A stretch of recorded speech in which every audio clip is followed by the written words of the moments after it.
چې د یو کلی دله نه پیژنې نو د بل کلی دله سره به دوا سلامي، چې د یو کلی رنډۍ نه پیژنې د بل کلی رنډۍ سره به دوا سلامي، چې د یو کلی کولی نه پیژنې نو د بل کلی کولی سره به دوا سلامي. السلام علیکم. زه تاسو ملګری کبیر خان دې سایډ کې چې تاسو ته دا ویډیو ښکاري دا وګورئ، په دې باندې به لږ بحث کوو. دا جان حبیب او د علي شاه مور سونیا شاه او داود شاه د دوی جګړه ده.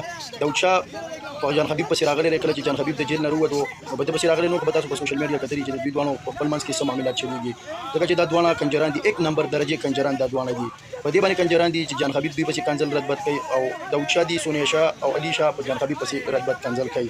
نو نن جان حبیب د جیل نه راووتی، د ایوب خان شیرپاو سره څه کیس میس چلېدو، نو په دغه باره کې د نن د ضمانت ول عدالت ورکړو، د جیل نه راووتو. نو په دې باندې ورپسې دوی دواړه راغلي دي، څه کنځل منځل یو بل ته کړی وي. نو علي شاه مور ورپسې راغلې وه او د هغوی دواړو ورسره څه بحث و.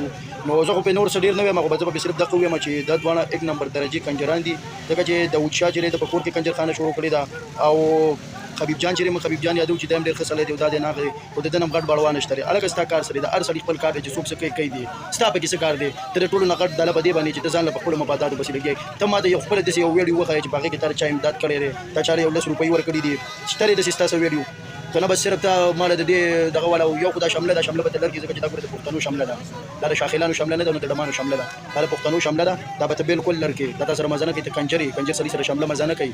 نور مې ما چې د خولې لږ ډېرې ګډې وډې او سپکې خبرې راغلي دي، خو بس دا ټول کنجران دي او چلې دي نورو خلکو د ځان خپلې چینلې چلوي.